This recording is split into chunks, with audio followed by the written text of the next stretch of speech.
Welcome, I'm Bruce Munro, and with me is International Relations Specialist Professor Robert Patman, and this is Global Insight. What do Chinese and Indian soldiers fighting with stones and clubs have to do with New Zealand? Let's find out. Welcome, Robert. Morning, Bruce. The reports of brawling soldiers and martial arts training on the India-China border sounds far-fetched, but it's actually true.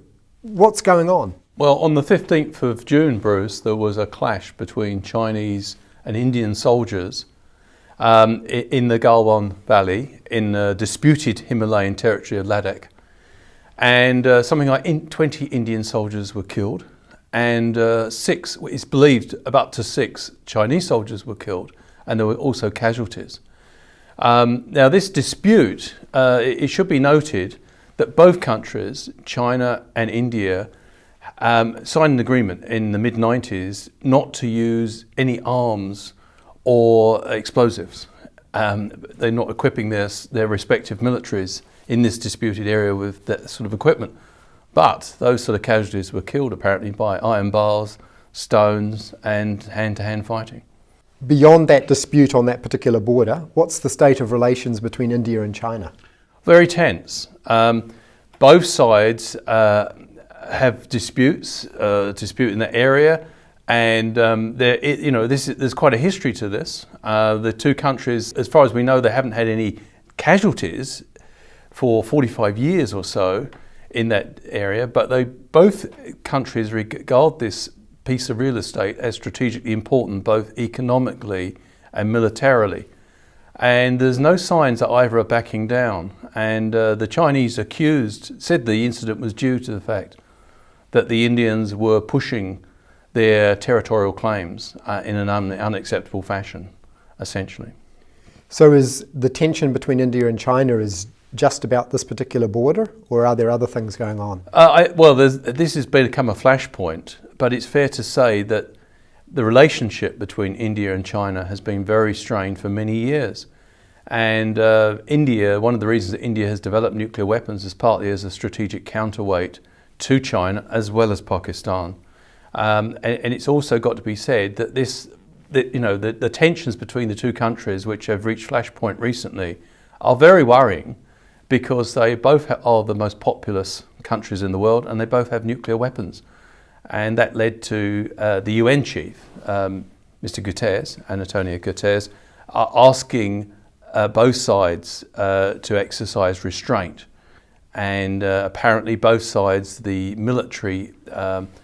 senior military officials on both sides are engaged in discussions now to try to avert a repetition of this situation.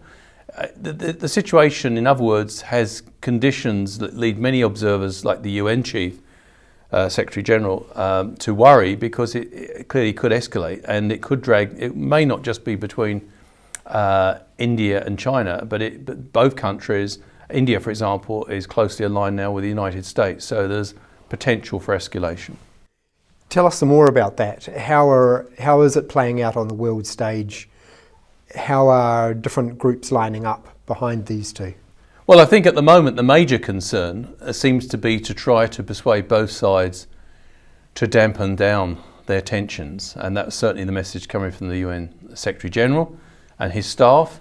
But it is fair to say, given the backdrop of tensions between the United States and China, this is a worrying development. Before this interview, we were talking about India and China, and you mentioned this phrase, Indo-Pacific, that I hadn't heard before. What's that phrase about? Well, the map of Asia is being reimagined. And for a number of years now, going back to about 2010, maybe just before that, a number of countries, including Japan, Indonesia, and increasingly the United States, have been referring to what we used to call the Asia-Pacific region as the Indo-Pacific region. And in a sense, this redefinition does have strategic consequences. Words do have some meaning geopolitically.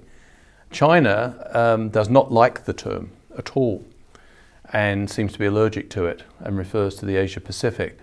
Until recently, New Zealand, until 2008, I think in 2018, a New Zealand official referred to the fact that the term Indo-Pacific doesn't really resonate with the New Zealand audience. But by 2019, amid signs of growing tensions between New Zealand and China, not least after the Hawaii episode in February 2019, there is evidence that New Zealand is now increasingly using the term Indo-Pacific. I think it's code for a region, a strategic region of Asia, which is not dominated or should not be dominated by China. So there's, this conflict over terminology seems to be part and parcel of an attempt to contain China. And those actors, those players, which are using the term Indo-Pacific, and there's now quite a collection of them, seem to be very concerned about Chinese influence in Asia. And it's interesting, for example, the Pentagon, from 2017, from the moment Mr. Trump came in, went over to this, they changed their classification. They no longer use the term the Asia-Pacific, it's now the Indo-Pacific. So, yeah, in a sense, this reimagining Asia, it has some strategic implications.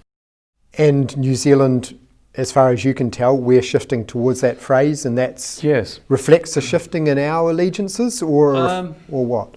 I think, as always, New Zealand is trying to play a very careful game here. I think what I mean by that is that New Zealand's leverage in relation to both the United States and China is best enhanced by not being seen as being on the side of one or the other. So I think while we've embraced the terminology to some degree and seem to be shifting a little bit towards those who want to contain China, I think New Zealand is trying, and it seems to be having some success in convincing China that it's still very much pursuing an independent foreign policy. In other words, I think New Zealand is trying to convey to China that it's not in the same category of Australia, which tends to take its strategic lead from the United States. Thank you, Robert. And thank you for watching. Catch us next time on Global Insight. Kia ora rā.